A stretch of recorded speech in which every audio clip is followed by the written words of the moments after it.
আজ আশিস বাংলা প্রো চ্যানেলে আমি কবি রবীন্দ্রনাথ ঠাকুরের পরশপাথর কবিতা নিয়ে আলোচনা করব। তবে এই আলোচনা যাওয়ার পূর্বে প্রত্যেকে আমার এই চ্যানেলটি সাবস্ক্রাইব করতে অনুরোধ করি এবং এই ধরনের ভিডিও সবার আগে পেতে বেল আইকনটি ক্লিক করে দেওয়ার জন্য অনুরোধ জানাই। এবার আমি শুরু করব আমাদের আলোচ্য বিষয়, অর্থাৎ কবি রবীন্দ্রনাথ ঠাকুরের সোনার তরী কাব্যের অন্তর্গত পরশপাথর কবিতার আলোচনা। এক কথায় বলতে গেলে রবীন্দ্রনাথ ঠাকুরের কাব্য সাধনার একটি মাত্র পালা, সীমার সাথে অসীমের মিলন সাধনের পালা। রূপের সাথে অরূপের, আত্মার সাথে পরমাত্মার, বড় আমির সঙ্গে ছোট আমির মিলন সাধনের পালা। আর তা করতে গিয়ে কবি রবীন্দ্রনাথ ঠাকুর সাধারণ জীবনকে উপেক্ষা করেননি, বরং সহজ সরল সাধারণ জীবনের মধ্যেই অসীমের সংস্পর্শ পেয়েছেন। তাই তিনি বলেছেন, সীমার মাঝে অসীম তুমি বাজাও আপন সুর।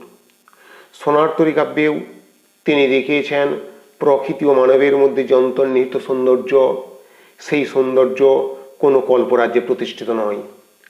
চলমান জীবনের আপাত তুচ্ছ, ক্ষুদ্র, অতি সাধারণ বর্ণহীন বিষয়ের মধ্যেই রয়েছে অনন্তের স্পর্শ। একে উপেক্ষা করে অনন্তকে, বিশ্ব সৌন্দর্যকে, অখণ্ডকে, পূর্ণকে কখনো পাওয়া যায় না। সোনার তরী কাব্যের পরশপাথর কবিতাটিতেও ঠিক একথাই বলা আছে। অর্থাৎ আমাদের এই যে চলমান জীবন, এই চলমান জীবনের মধ্যে রয়েছে অনন্তের স্পর্শ, অখণ্ডের স্পর্শ, পূর্ণের স্পর্শ, অসীমের স্পর্শ। যদি এই সাধারণ জীবনকে আমরা উপেক্ষা করে যাই, তাহলে অনন্তকে কাছে পেয়েও, অরূপকে কাছে পেয়েও সেই অরূপ রতনকে হারাতে হয়। এই বার্তা কবি রবীন্দ্রনাথ ঠাকুর তার একাধিক কাব্যে, একাধিক কবিতায় বা নাটকে তিনি ব্যক্ত করেছেন। ঠিক একই ভাব ব্যক্ত করেছেন আমাদের আলোচ্য কবিতা, অর্থাৎ রবীন্দ্রনাথ ঠাকুরের সোনার তরী কাব্যের পরশপাথর কবিতায়। এই পরশপাথর কবিতাটি শান্তিনিকেতনে 1299 সালের 19শে জ্যৈষ্ঠ লিখেছিলেন কবি। এখানে আমরা একজন খেপার কথা পাব, যে খেপা এক অতন্ত্র সাধনায় ব্রতী, সমস্ত কিছুকে, জীবনকে উপেক্ষা করে জীবনের সৌন্দর্য, বনের মধ্যে ছড়ানো ছিটানো যে অনন্তের স্পর্শ, সেই সমস্তকে উপেক্ষা করে সে পরশপাথর খোঁজার সাধনায় রত। সেই কারণে সে পরশপাথর খুঁজতে চলেছে। তার কাকালে বাঁধা আছে এটি লোহার শিকল। সে এক প্রান্ত থেকে, পৃথিবীর এক প্রান্ত থেকে অন্য প্রান্তে সমুদ্র তীরে তীরে পরশপাথর খুঁজতে বেরিয়েছে। সে জানে না পরশপাথর কোনটি, সেই কারণে প্রতিটি পাথরকেই পরশপাথর মনে করে সে তার কোমরে বাঁধা লোহার শিকলে সেই পাথরটি স্পর্শ করে, তারপর দেখে সেটি সোনা হয়েছে কিনা, তারপর সেটি ফেলে দেয়। অর্থাৎ যখন দেখলো না এটা শিকল, সেই লোহার শিকল সোনার শিকলে পরিণত হলো না, অর্থাৎ সেটা পরশপাথর নয়, তখন সে ফেলে দিল। এইভাবে যেতে যেতে দীর্ঘজটা, শীর্ণ শরীর, জীর্ণ ছিন্ন বস্ত্র, ছোট্ট একটি কৌপিন পরে সে সমস্ত কিছুকে উপেক্ষা করে এইভাবে চলেছে পরশপাথর খুঁজতে। সমুদ্রের তীরে যেতে যেতে সমুদ্রের যে অতল রহস্য, যে সমুদ্রের মধ্যেই উঠেছিল, সমুদ্র হতেই উঠেছিল অতুল ঐশ্বর্যের, প্রাচুর্যের, সম্পদের, ঐশ্বর্যের দেবী লক্ষ্মী, সেই সমুদ্রকে ভূক্ষেপ করে সে পরশপাথর খোঁজার সাধনায় রত। যেতে যেতে বহুদিন কেটে গেছে। এরপর সে আর আগের মতো অতটা মনোযোগ নিয়ে সেই পাথরগুলিকে স্পর্শ করার পর সেই পাথর, সেই লোহার শিকলকে সোনায় পরিণত হলো কিনা দেখে না। কেবল অভ্যাস মতে, অভ্যাসের বসে সে পাথর কুড়িয়ে সেই লোহার শিকলে স্পর্শ করে তারপর ফেলে দিত। হঠাৎ যেতে যেতে যখন পাগল প্রায় হয়ে সে এক প্রান্ত থেকে অন্য প্রান্তে গিয়ে চলেছে, হঠাৎ একদিন কিছু রাখালের দল জিজ্ঞাসা করলো, এ কি সন্ন্যাসী ঠাকুর, সোনার শিকল তুমি কোথা হতে পেলে? তখন সেই খেপা সন্ন্যাসী চমকে ওঠে। সত্যিই তো, তার কোমরে বাঁধা লোহার শিকল কখন সোনার শিকলে পরিণত হয়েছিল সে লক্ষ্যও করেনি।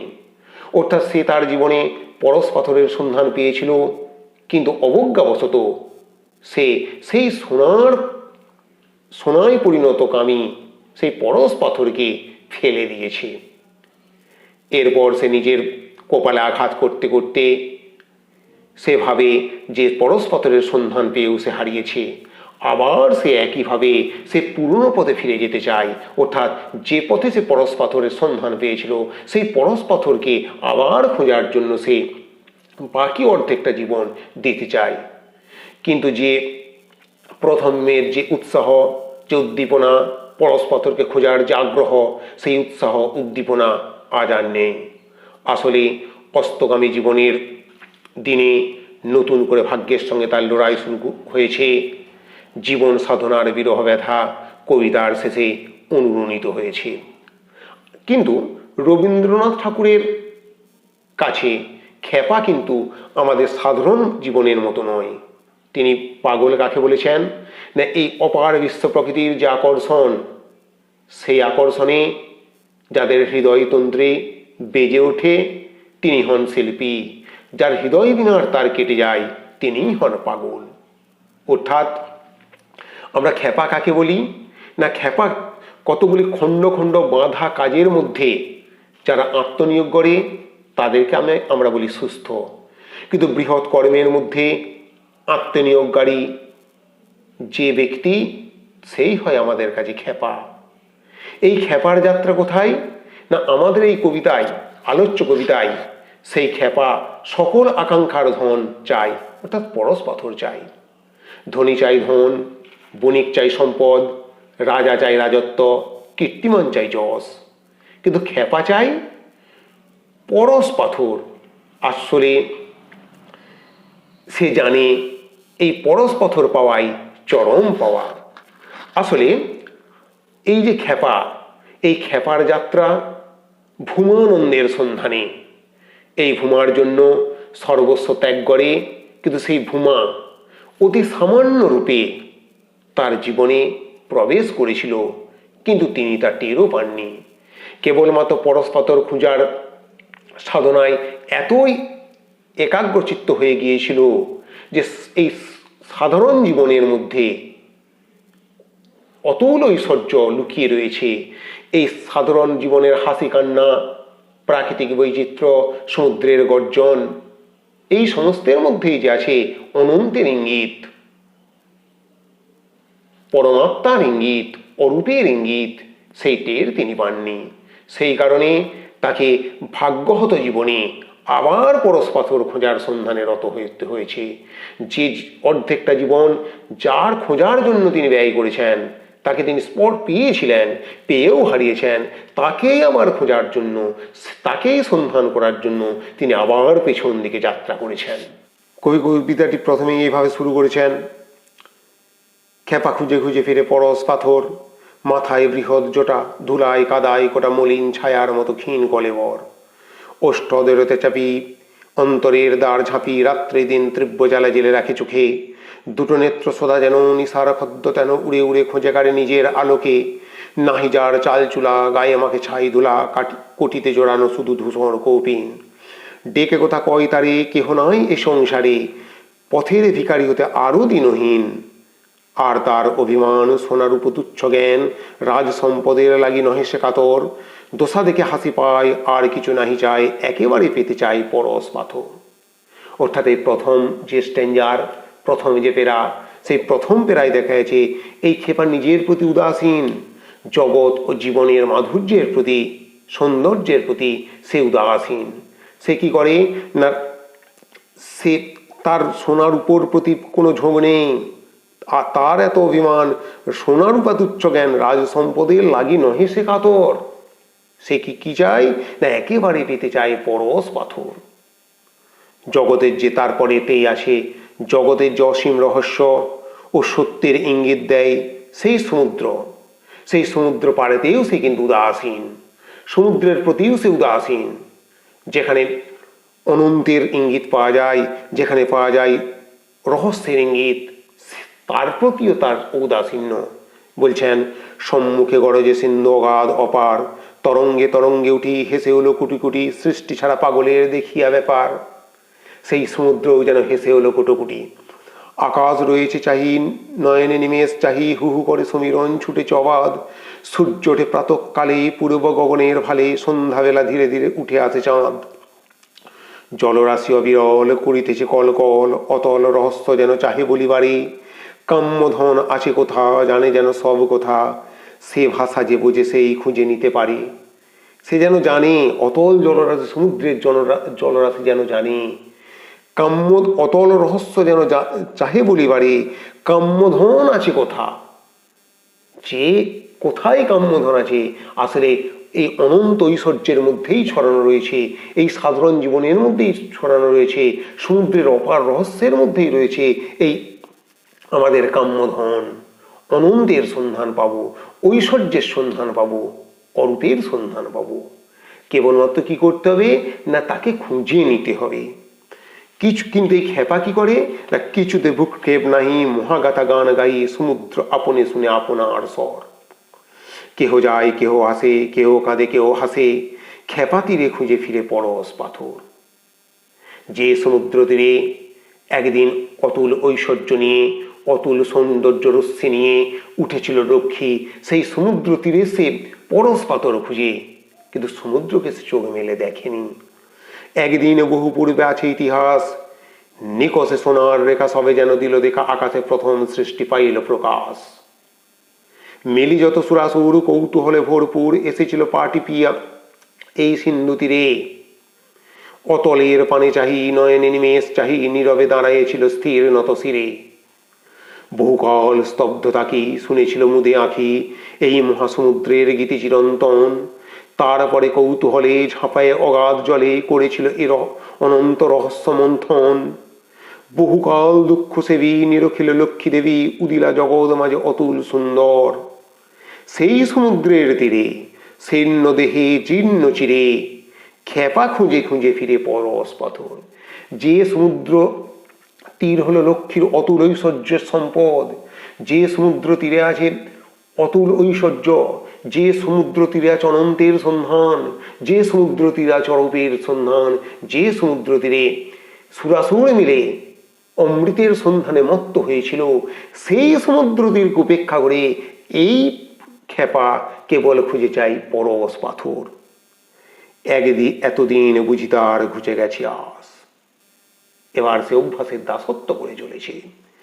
খুঁজে খুঁজে ফিরে তবু বিশ্রাম না জানে কবু, আশা গেছে যাই নাই খোঁজার অভ্যাস। এতদিনে কি করে সে আশা ছেড়ে দিয়েছে, কিন্তু অভ্যাস ছাড়তে পারেনি। তাই বিরহী বিহঙ্গ ডাকে সারা নিশি তরু শাখে, যারে ডাকে তারে পাই না অভাগা। তবু ডাকে সারাদিন আশাহীন শান্তিহীন, একমাত্র কাজ তার ডেকে ডেকে জাগা। এই তো জীবন, যাকে পাই না, যাকে পাওয়ার কোনো আশাও নেই, তাকেই শুধু ডেকে ডেকে জাগা, এটাই তো মানুষের জীবন।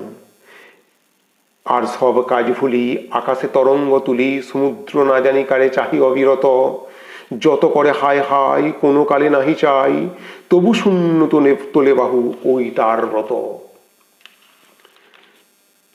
কারে চাহি বোম তলে গ্রহ তারালয়ে চলে, অনন্ত সাধনা করে বিশ্ব চরাচর।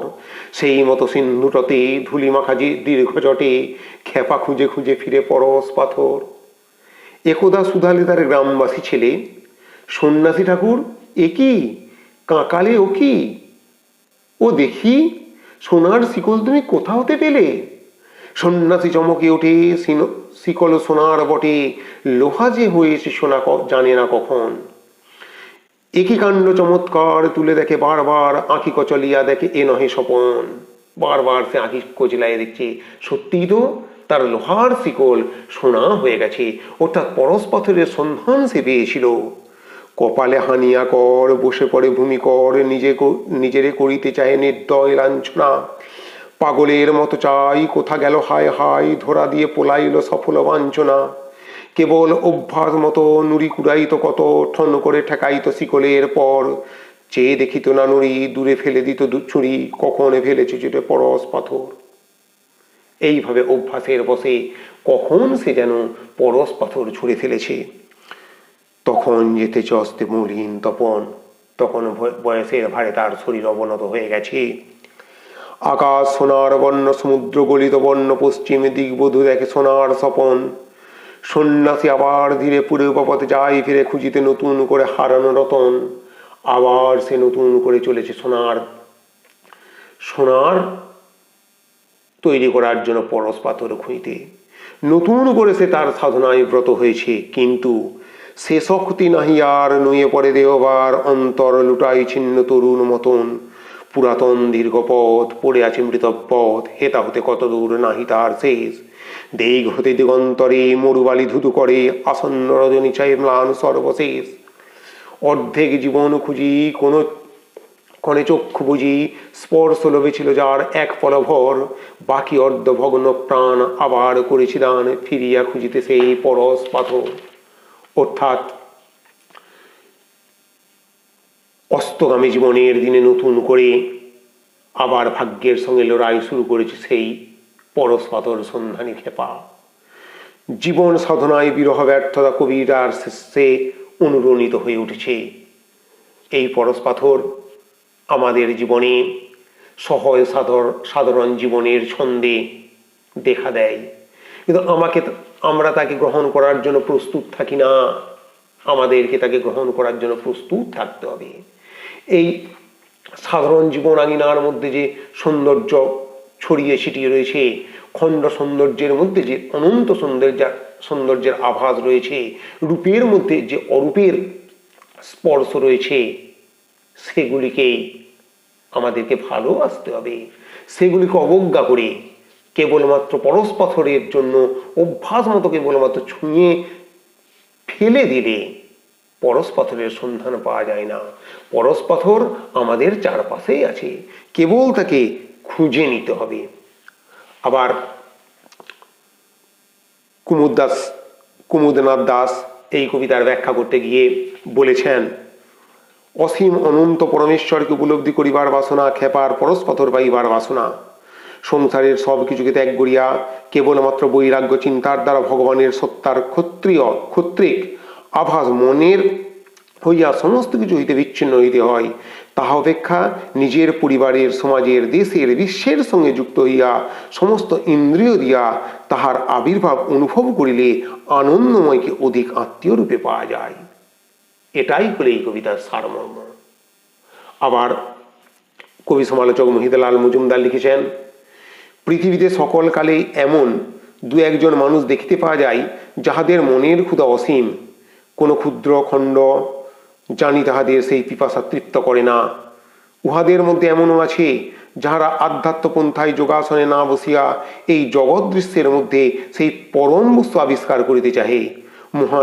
নিয়মটি লাভ করিলে কোনো ভেদজ্ঞান আর থাকে না, সকলেই পরম সত্যের সুবর্ণ দুটি ধারণ করে জ্ঞানের সেই পরশ পাথরের সন্ধানে সারা জীবন কাটাইয়া দেয়। সাধারণ মানুষের চোখে ইহারা পাগল। এই কবিতায় এই খেপাও তেমনি একজন।